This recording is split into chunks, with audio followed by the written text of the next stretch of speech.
You know, the gross part about all this is I have to work after this. Oh, yeah. You want something even grow? I don't know how long that was gone. I grabbed the water when I came back with a beer. Last time I checked, it took Jesus, 2 weeks to make one of these. Yeah. you're like I heard he redneck was a good Jesus. carpenter, but I don't know how good of a carpenter he was, given that he's not known for that. Oh, I thought of a bad joke. Horrible carpenter. Looked great on a cross, though. I was going to say, I think he misunderstood the point of hammering. Well, You're supposed to hammer the wood together, not you to the wood. The Romans were not great at some of those things. I mean, look, the first time they discovered how a ship worked, it was because a Carthaginian ship crashed onto their shores. They looked at the pieces of it and went, "Is that how ships work?" And then they just copied it.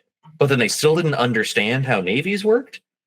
So while the Carthaginians were trying to do all these fancy maneuvers and stuff and stay at range and arch and sling, the Romans just went, all right, we're really good at infantry combat. We're just going to hit them with our ships and then jump on them and beat the shit out of them. And then we'll just take their ships and keep doing that. And it worked. Rome is like... It hadn't been seen before. It hadn't been done before. It was new. Yeah, yeah. Like, did we just invent pirates? We invented gangplanks and boarding and dead. Romans really weren't all that scientific of a civilization, weren't they? I mean, they had all kinds of crazy architecture and stuff, and like their infrastructure was incredible, and the art was incredible. I think that was kind of the two things they were known for. Am I wrong on that? So I think he was from Venice, right? Like he wasn't Roman. Yeah, and a lot of probably way off on that.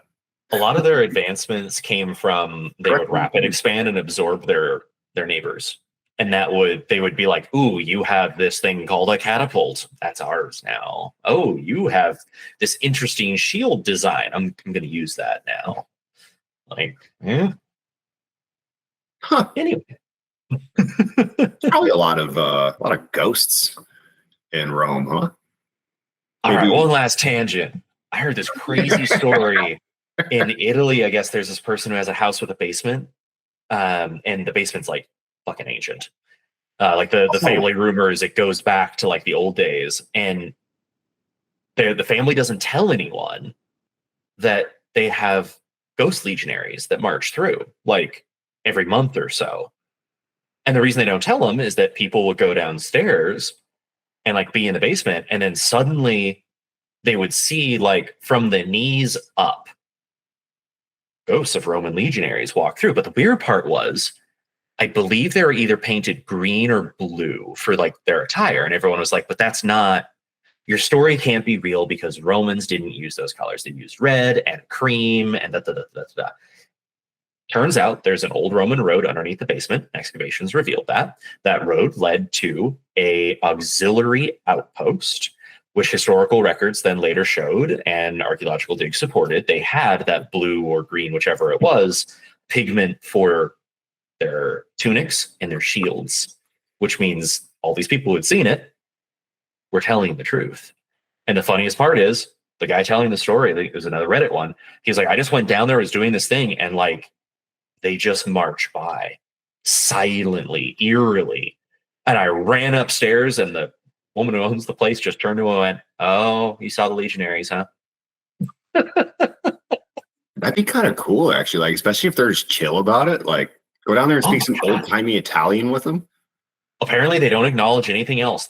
It's like they're just marching to their post over and over and over again. And like, I want to see what that looks like. Can you imagine how much you'd learn just from seeing them? I honestly wouldn't learn anything about Rome. I would learn a lot, probably, about how I interface with reality. Oh my God! Yes. Or you know what? I wouldn't learn anything. I probably would have so many more questions, or questions that I haven't thought of yet. Questions that I don't know I need to ask. Yeah. Oh God, yeah. Also, like, I really want to see a full apparition. That's one of the few things I haven't seen in my life so far when it comes to paranormal stuff. I've seen a lot of everything else and heard a lot of things.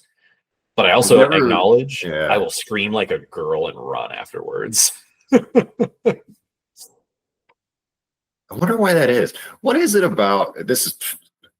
We may just end up talking. This is Ghost Hour, folks. It's Halloween. No, welcome to it. What is it about ghosts that like freaks us out though? Because it's harmless, effectively, right? Like, yeah, we have these images of telekinetic sort of activity, but none of it is ghost related per se. It's more like spiritual or poltergeisty, right? Like the ghosts oftentimes are just sort of chilling, doing their thing at the well or whatever. And Yeah. it's like the No. what's that one movie? The others? Paranormal Activity. Oh God, that's another one. Jesus. So that's what I'm thinking of when I'm thinking of like a poltergeisty sort of thing. But when it comes to a ghost, yeah, I'm really just thinking of like a Scooby Doo kind of thing almost. Yeah. It's Like a tourist activity. Yeah. No, I think it's the uncanny valley. And like that it triggers for me. The closest I've seen to like a full apparition is like the outline of someone or like slightly like a torso moving through a room and then it just vanishes. And for me, it's just that jarring, like, I can't make this make sense. There is no way I'm going to be able to ever explain this in a way that is solid and scientific because there's no basis for it. That means I don't know what it's capable of. Holy shit. And that's what gets me of like, oh God, the unknown. It's almost like running into a predator at night. Like the unknown, and you don't know how to fight the unknown. It's just transparent and walk through a freaking wall. What am I going to do about that? Like, I'm sorry. Yeah, you don't know how to defend yourself against the unknown like that. What if we talk about some apparitional jobs? Yeah, let's do it. Then we can finally split the difference between what ghosting at work is and what a ghost job is. Yeah. So let's get into it. LinkedIn says it removes job posts after 6 months. Indeed just says some jobs stay open. And ZipRecruiter says ghost jobs are flat out prohibited. Let's see here. Did you know? Hold on. Oh, I started at the wrong part of my notes. That is still a factual thing. So, mulligan. Professionals here, people. CNBC reports that between 2019 and 2024, the rate of hires to job posts decreased by half, meaning in 2019, there were 8 people hired for every 10 job posts. In 2024, there were only 4 hired for every 10 posts. Damn. 40% of companies 40% of companies posted fake job postings in 2024, and 30% are currently advertising for a role that doesn't exist, according to a survey by Resume Builder. We referenced that earlier. And Forbes says keeping a job for 2 years will earn you 50% less throughout your lifetime than if you switched jobs every 2 years. So fake job posts are not new. It might surprise some people to learn that, but the prevalence has increased exponentially since 2020. And I kind of just want to know like 2 things. Like, how is this legal?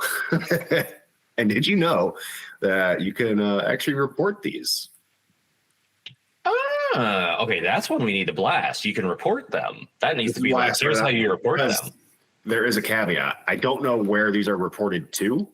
Yeah. But I do have some sites here. Ghostjobs.io. So it's a AI thing. And then the other one. Never mind. That was the only one. Ghostjobs.io.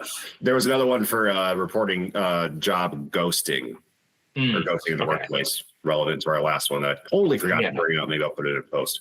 I'll put it in the notes or something because it's also very relevant. If you can report jobs, you can report businesses for performing these tactics, posting fake jobs online and ghosting you after an interview. It's just unethical. Neither one of these things are illegal, unfortunately. I just want to know why they're not illegal. Because to me, it feels like false advertising, misleading information, data harvesting, and it makes reporting on job growth almost impossible for the federal government. Why is it still legal?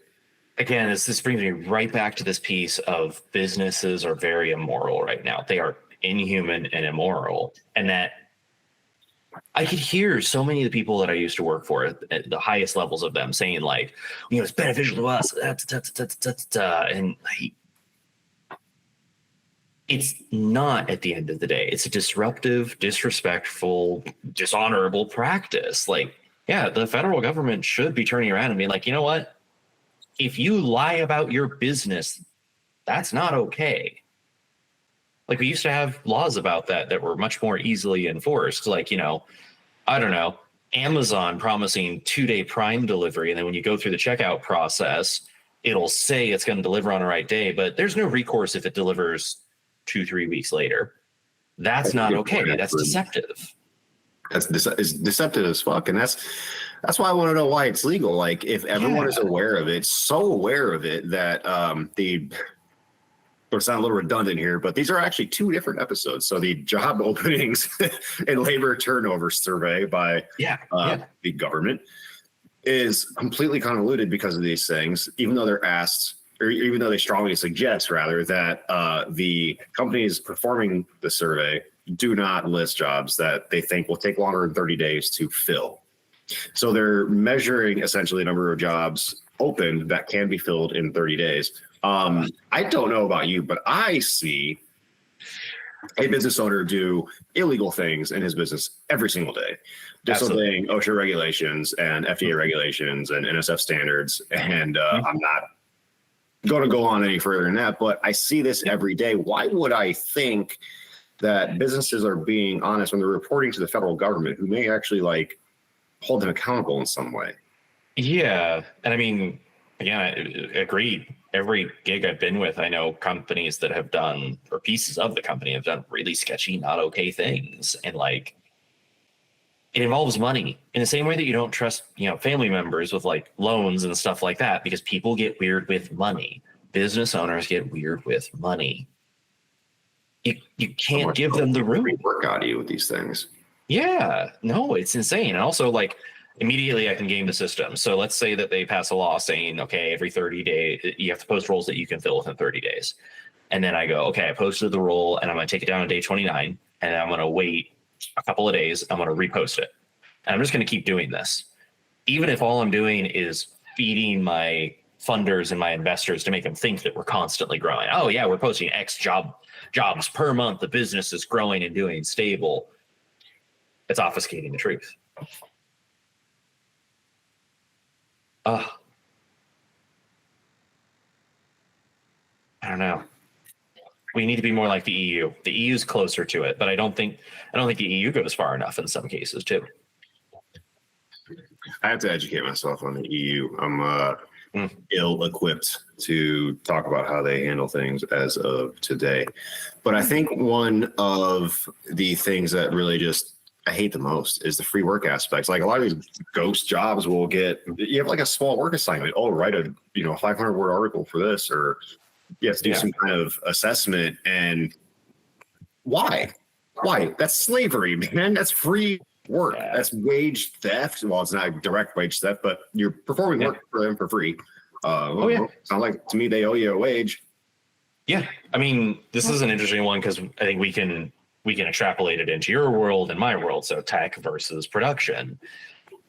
In tech world, it's a very common thing for CEOs and executives and hiring managers to say, okay, you want to join our team? I'm going to need you to give us a marketing plan for 6 months to a year. Or, okay, you know what? Here's a code test. This is a current problem we have. You can resolve this. That'll get you that much closer to getting the job. The appropriate answer to all of these things is, no, absolutely not. You're not allowed to steal my labor. But people use it. It's like that cookie. Oh, keep going. You might get management. Keep going. We'll pay you more. You're not quite there yet. This would be like in the production line. If I were to say, hey, man, your resume is really good, man, but I'm going to need you to prove yourself for at least 30 days before I actually hire you. The answer is fuck no.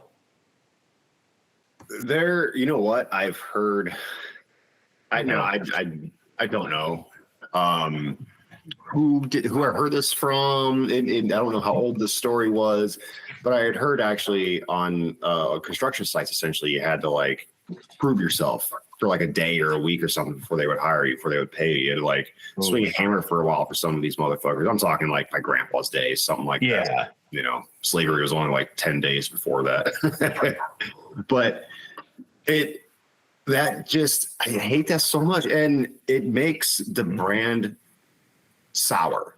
You know what I mean? Oh, Like, absolutely. job seekers are often seeking jobs even when they have other jobs, which means there are other or not other jobs, but other like social network groups, social media groups that cater to job seekers. These people are talking about you guys. Some of these bigger companies too have like hundreds of job posts out there that they're not doing anything with. They're just collecting your data, selling it to other people who might need it or like it to some degree. And then now all of a sudden you're getting emails from Talentify.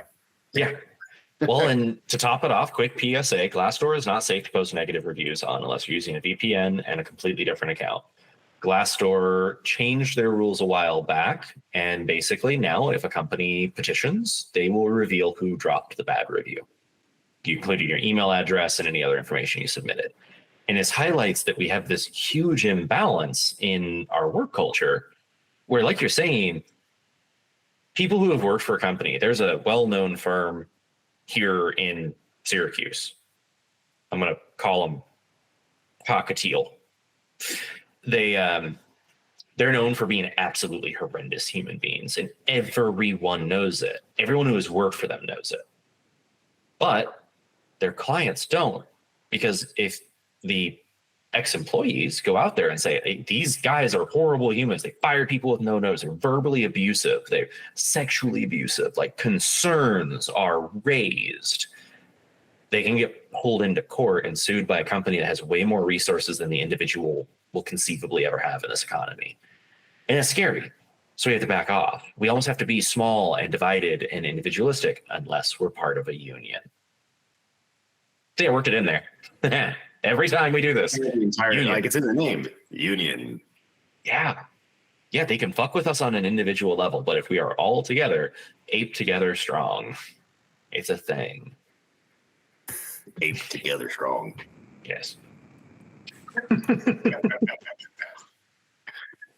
Well, some of the implications of the ghost post, though, they really it gets kind of dark pretty quick, because you can imagine a world where a lot of people are staying at jobs they hate because they feel so hopeless going into the job search, so ill-equipped to handle the demand that is 100 job applications a week just to get like 3 calls back, and one of them might be actually for an interview. The other one's probably because they thought you were someone else, and then another one's probably because they wanted to collect more data from you to sell it for a higher price. Your data, by the way, individually is basically worthless. They're they're putting it with thousands and hundreds of other thousands of pieces of data in people's data. So, don't get a big ego about it, people. Well, then to add on to it, the disturbing trend of AI actually makes this worse, because now HR firms and recruiting firms are using AI to basically crawl through an application and say, oh, there wasn't these keywords I was looking for, so you're automatically disqualified. You don't even have a real person looking at this stuff anymore. No, and that's one of the biggest, what's the word I'm looking for? Not grievance, but right? No, like not even slight crime.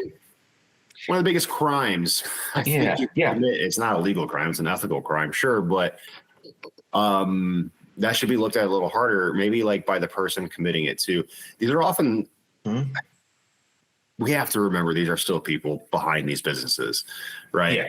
And these people probably don't love the fact that they're not going to, like, the company they're working for isn't going to be hiring for the job post that they're paid to post. Yeah. But that's, again, another implication where it's like, well, this is bleak, but out there is bleaker because of me too. Yep. Yeah. Like, I guess at what point do we collectively start to look inwards as a society and say, okay, I'm going on a soapbox for this one. The true God of this country is not the Christian God. It is the almighty dollar. Like, that is what our entire society is built around. It's all about the Benjamins. Absolutely. And that's a problem. So when do we start to look at that as a society, and not just us folks on the receiving end of all of this bullshit?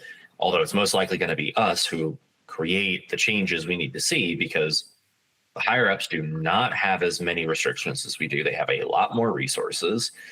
They can basically use and abuse us. But why are they okay with that? Why are we okay with letting them do that? I know a lot of people are afraid, but there's also a complacency, a justification myth around that of, well, they earned their money, they're hard workers. And to a degree, I will accept that. But I knew a CEO who owned 32 different companies and was actively managing all of them. You cannot run 32 companies. You can spend one day a week, 1 day a month at each one if you don't ever take a break off. And that doesn't even work out because some months are shorter than 31 days. At least one of them is. Yeah. So when do we start to turn around and look at society and say, like, okay, we need to be better. We're all Americans. We're all human. We should be making our lives better. This AI tool allows me to go to my employees and say, guys, if you can prove that you only need to be here 50% of the time, I will keep paying you the same. Because with the scaled up responsibility, this AI will allow us to dramatically expand with a similar size team.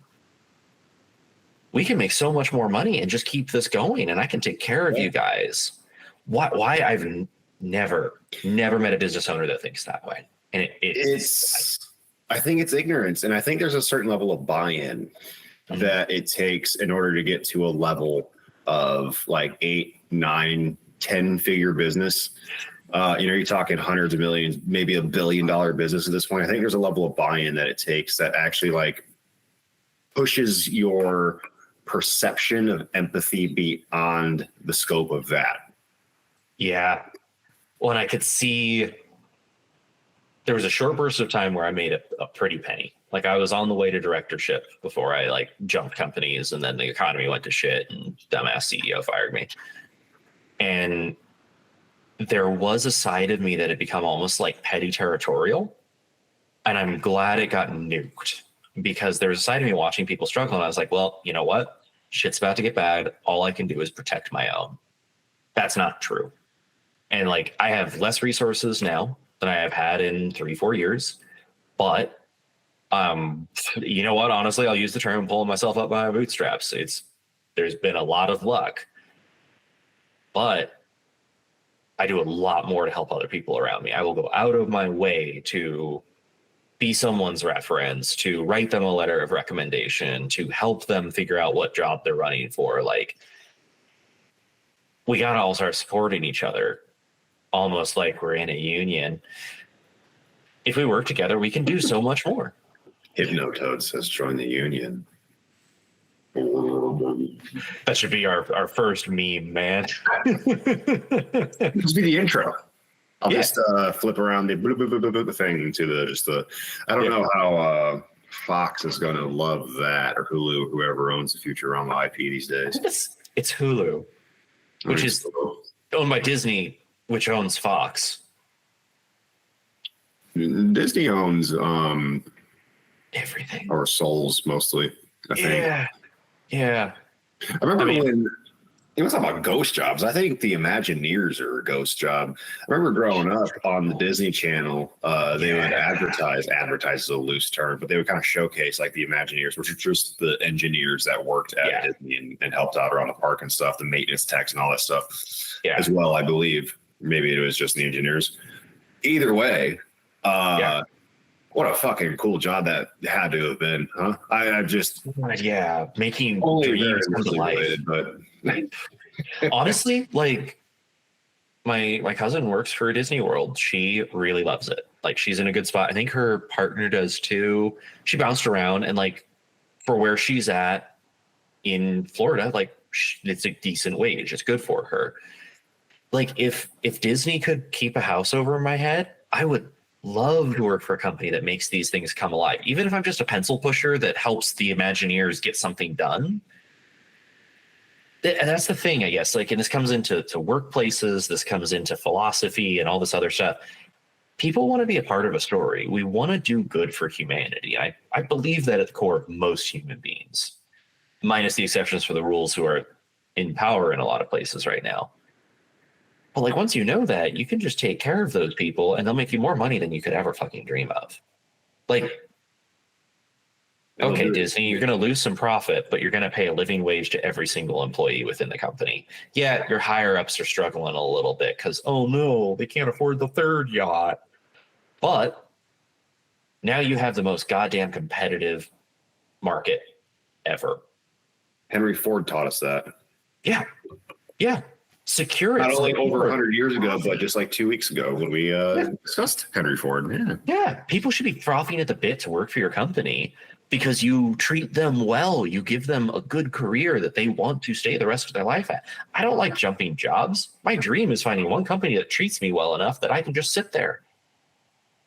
Well, if you are in a job and you're unhappy about it, you're probably looking too. So a lot of these fake job posts are purely for market visibility because if it's a numbers game, right? Like, especially if you have the availability to reach out and maybe offer relocation assistance or your remote gig or whatever, then you can really just broaden your entire horizon of the world, basically. Yeah. Statistically, the perfect candidate exists out there. If you wait long enough, they'll find you. It's a bit of the infinite chimp theory, however, where if you put an infinite number of chimps on a typewriter, one of them will accidentally type Shakespeare. It's just a numbers game. Like, it's not worth gambling on. How is that provable and how is that repeatable? So how is fake job posts a thing that is like these companies put out? I know it doesn't take long to put out a job post, right? Yeah, no, it's a form you fill out together, and I'm sure they probably, I say 5 or 10 minutes. They probably have it down like a 90-second procedure now. Just copy paste that, boom, boom, and it's probably even that. So the market visibility thing is great if you are that candidate. Yes. Yeah. If you are that one person. Yep. It's great. If you're the 1%. Yeah. And it sucks for the other 1,100 people that applied to that job in the last 60 days. Oh, yeah. Who also probably were at least partially qualified for it and deserved a conversation. I think I feel a good rant coming here. I just need to piece it together right. So on the note, we were talking earlier about how businesses are being disingenuous and like, how can you trust them? Like, the federal government should have laws against all these things. We saw that with grocery stores, with greedflation. We saw greedflation across the board. And it's because there wasn't anything to hold them accountable until suddenly people started noticing it and backing off and not using their money to purchase these goods anymore. And places like Wendy's and McDonald's. Yeah, Wendy's and McDonald's started taking damage and they backed off. The same thing goes with all of these job posts. A bunch of the other side of greedflation was this like return to office, nuke people, get rid of them thing, which is really just an excuse to downsize and terminate people with less legal liability and to protect the company. But honestly, you still need those people to run the business, because slap on top of that layer the whole fact that a lot of CEOs and MBAs right now are taught that an American company must be a skeleton crew. It is a completely minimized and maximized operation. That's not really how you run a successful long-term business.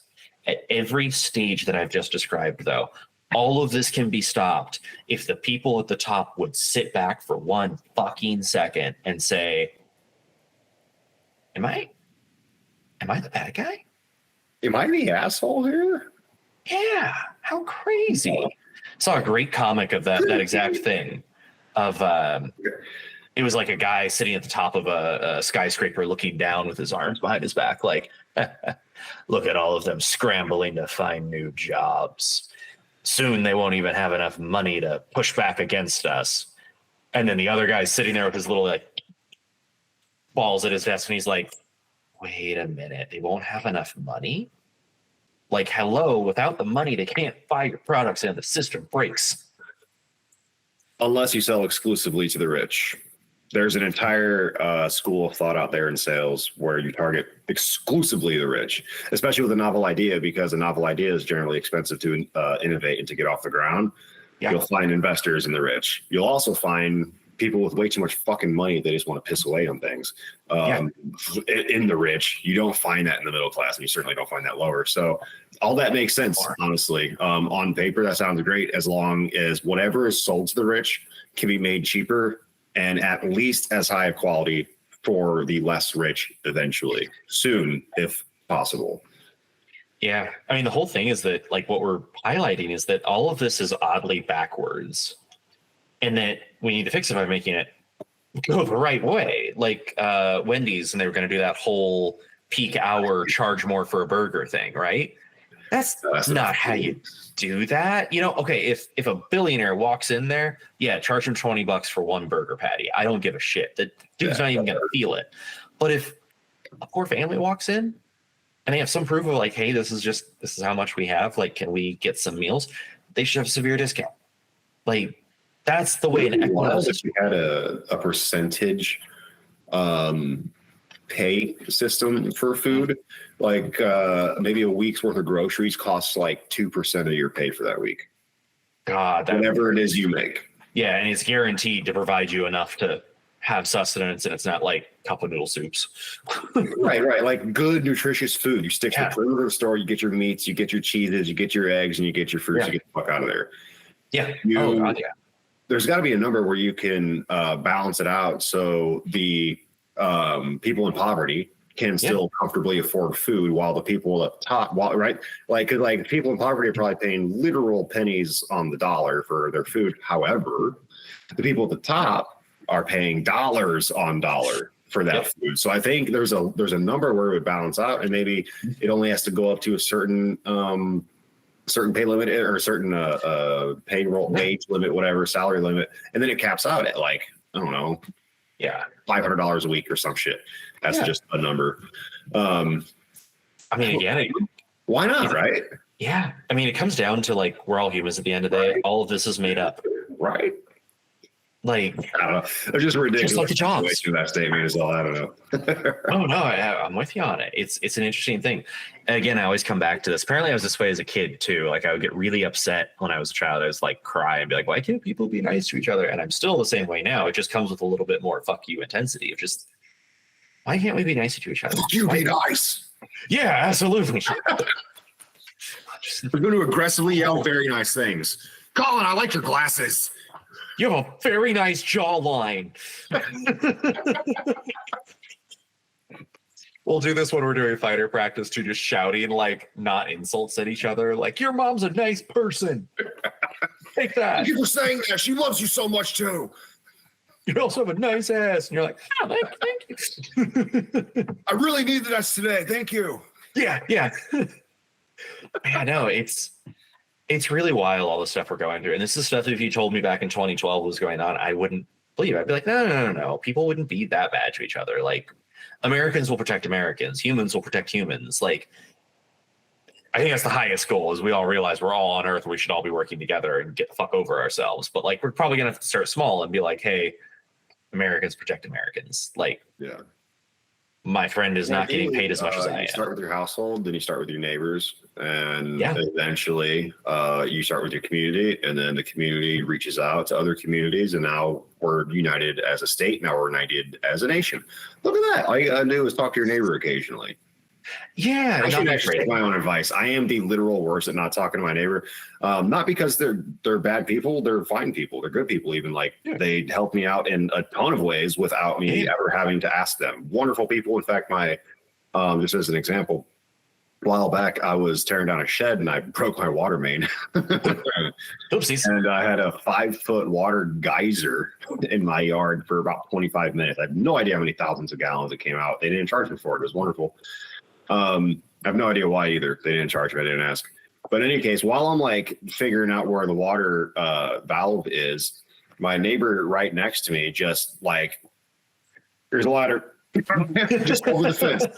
Ladder. And then my neighbor across the street goes, hey, it looks like your water main. Here's the extension ratchet, not the ratchet, but the wrench. To get into the ground. And I was like, fucking. Thanks, you guys come from? Yeah, dude. For the first time in my adult life, I felt like I was in a community, and that felt good. And I'll tell you right now, I don't think I vote the same way as either of those people. I don't think I have the same views on work as either of those people. Yeah. But what happened was they saw another person in need within their vicinity, and they had the ability to help, and they felt the obligation, and they reached out. Yeah.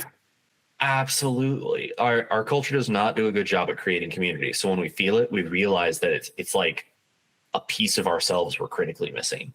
That's part of that story mythos too. Like, we want to be part of something.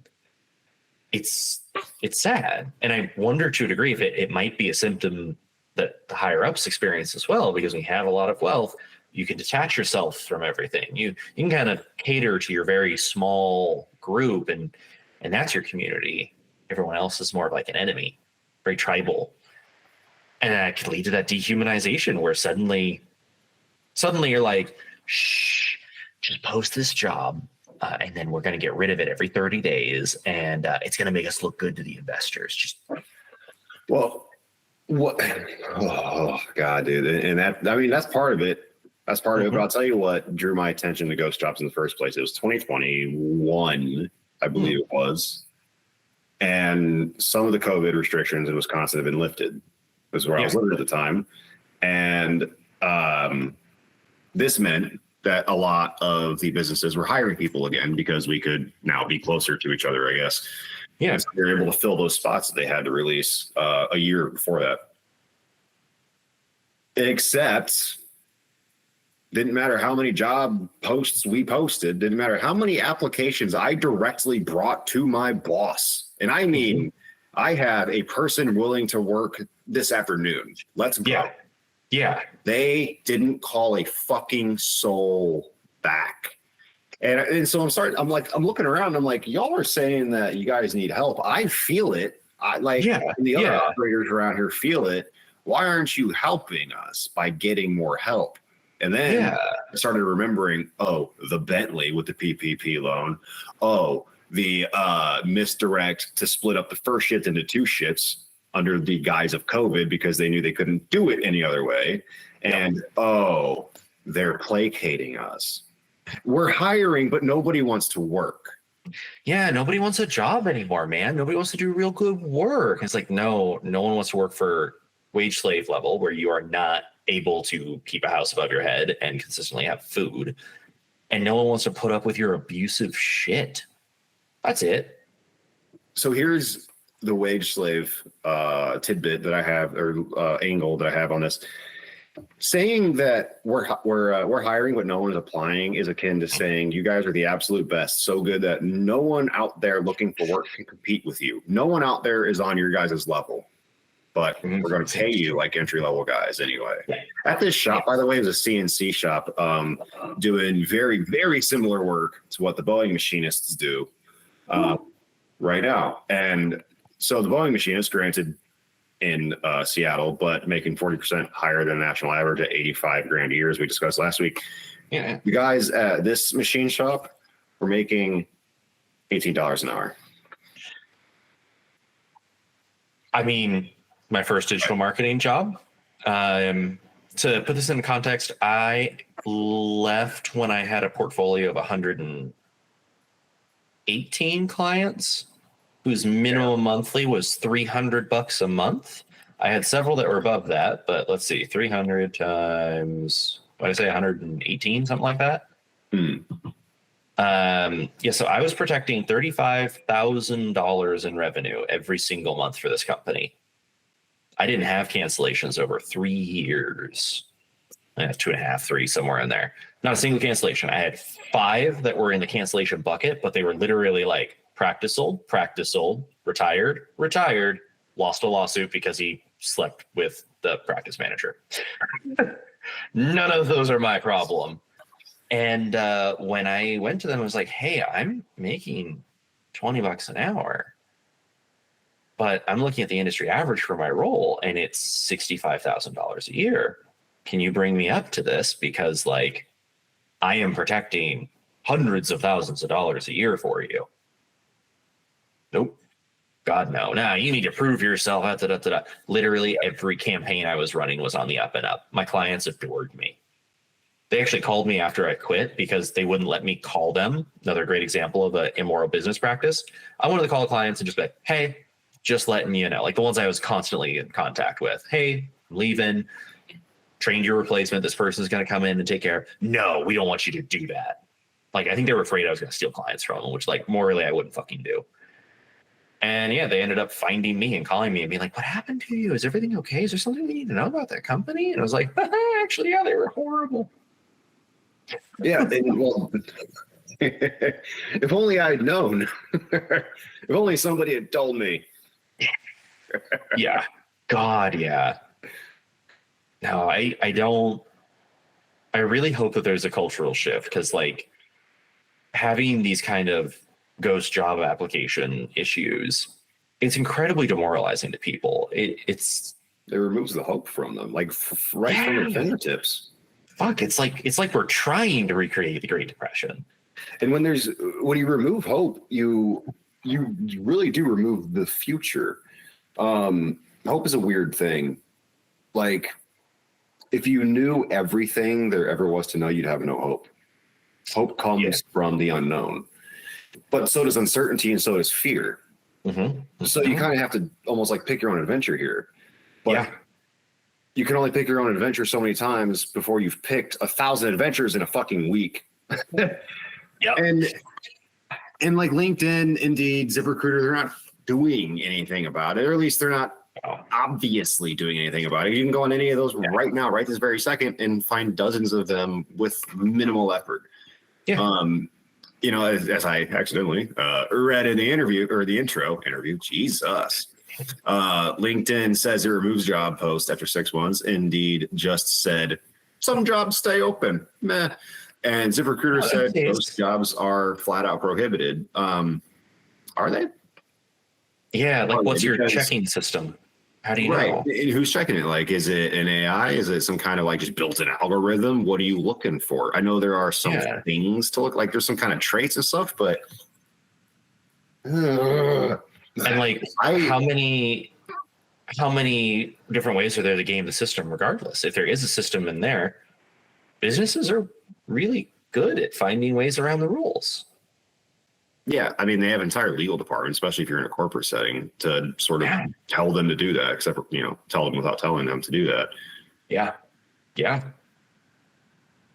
I don't get it. Life could be so much simpler if we were all more cooperative. I mean, one of the only things I can think of, honestly, is that the job boards are just bought up.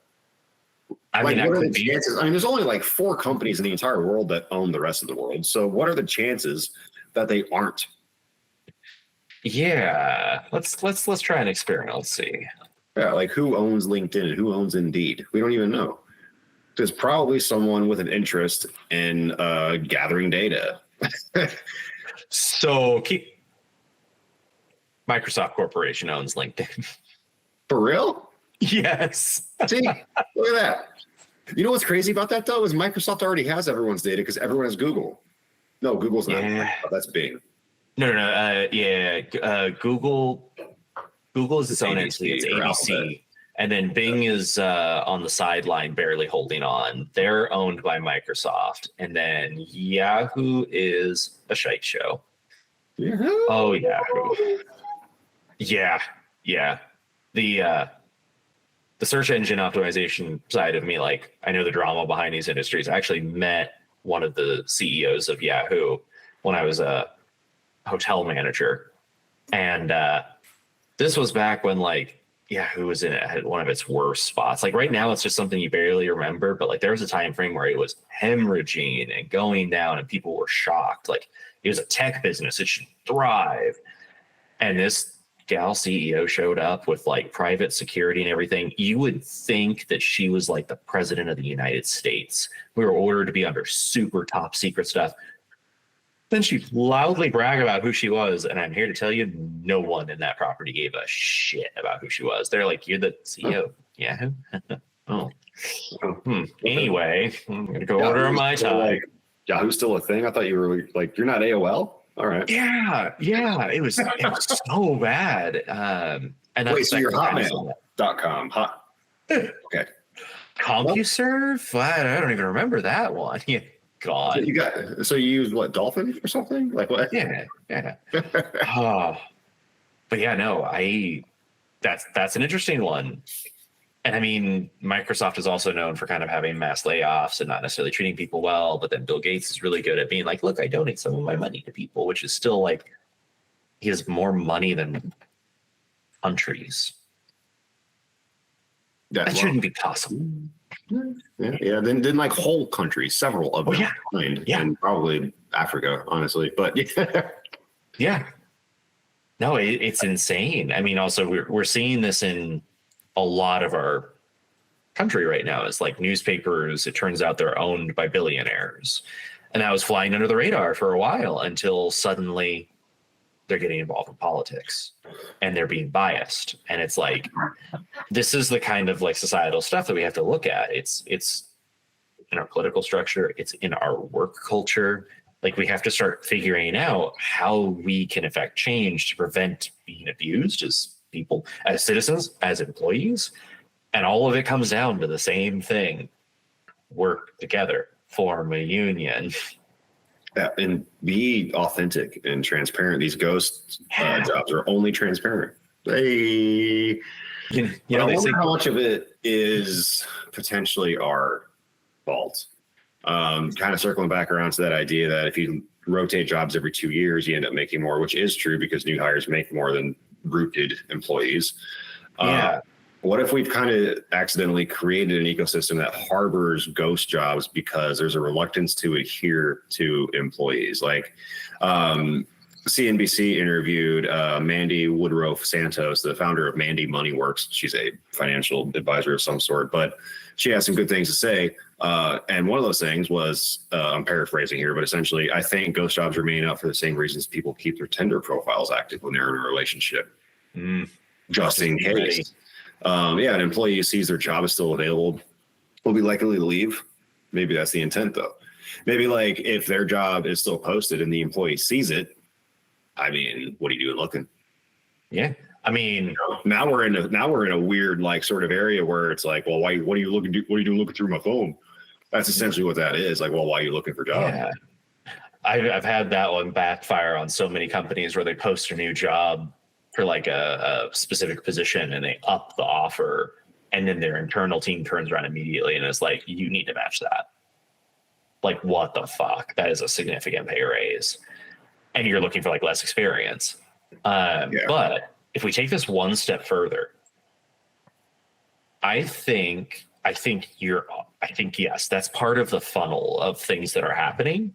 And that's part of that, like, remember what I said earlier, where I was like, if you do positive things, it comes back to you in ways that you can't really anticipate. If you do negative things, it comes back to you in ways you can't really anticipate. You go one step further. The main reason people are looking is exactly what you just said. New hires get paid more. If we actually rewarded loyalty and made sure that the employees who were there were paid what they're worth and they get consistent raises, that's not just inflation, but is like inflation and merit, so that you're making more, you're gaining, you feel like you're part of the system, you make it better. I'm not going to leave. The only reason I jumped, and it was every 2 years in the hospitality industry, only reason I jumped was because I would say, hey, I learned this place inside and out. I'm literally your go-to person for almost everything. I deserve a raise, or I'm going over there where I'm going to get paid more regardless. And then they'd him and haw about the raise and give me 6-month delays and stuff. And I was like, all right, sorry, I finally got sick of it. I'm going to go work for the other company that pays me more. Yeah, it's like, would you rather pay me to be great here or have them pay me to be great across the street? You want to see my car in their parking lot every day? Yeah, exactly. Pay me like a fucking man. Yeah. This loyalty thing that you brought up, that's really interesting to me because it sounded to me almost like it's a symptom of a shortening of the human attention span. Now, I've been against this idea for a hot minute, because I don't think evolution happens that fast. But I'm also not an evolutionary biologist, so what the fuck do I know? What I'm saying is I don't think our attention span has the ability to devolve within one generation, or even less than a generation. It can happen within our lifetime, right? Even in the last 15 years, really. So yeah, I wonder if the rise of the ghost job and the maintaining of the employee's resume is almost a symptom of an attention deficit that is brought on by things like TikTok, shorter YouTube videos, remote work even. Let's be honest, if you don't have an hour-long commute, like, your attention span in the morning is fucking garbage. I've seen it in remote workers. I've worked remotely. I know what it's like. I'm a total piece of shit until the minute before I have to turn my computer on. Then I'm like, all right, let's go. Yep. No, I mean, I work remote, and my pattern is literally I wake up and I have to go for a drive. It does something for me psychologically. It reboots me, and then I come back and I'm like, all right, let's go. I would go for a walk. Yeah, I'd go for an hour-long Yeah. walk before and sometimes after my work, just to have that commute. You know, it's the breakup of the day. It's the bumper. I need that. And, transitionary phase. Yeah, that's why it was such a hard transition for me to like get used to working out in the garage, because I didn't have a drive from the house to the gym anymore. I just had a couple of steps. I noticed myself skipping workouts because I had the freedom to be like, I'll do it in 10 minutes, but 10 minutes ended up being 3 days later, because I'd be like 8 minutes into a thing and I get distracted by another 8-minute thing. But this not rewarding loyalty thing, like I don't know that there is a whole lot of reward for loyalty anymore in anything, in a whole lot of anything, and certainly not in a monetary aspect. Jobs don't reward loyalty. Social media tends to not reward loyalty. I mean, on TikTok, you don't even know who people are. You just go, did you see the TikTok? Not, did you see so-and-so's TikTok? I say this as someone who's never downloaded TikTok, but I mean, I've heard y'all fucking talk about it. Enough. And it seems that we could do better with that. And I fucking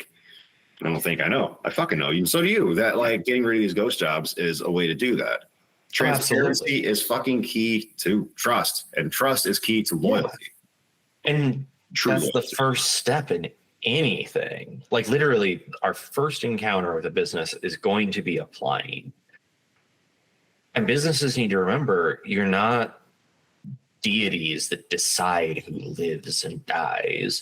You're a business who has business needs, and that's why you're hiring somebody who's going to come in and do a good job for you. And if they don't, you can handle that. Always the exception to the rules. But your first impression is important. And if the first impression is, yeah, me and a bunch of my friends tried to apply to your place and you never even gave us an automated response, or you got back to us 2 years later, like that affects your reputation. You're not allowed to be offended about it.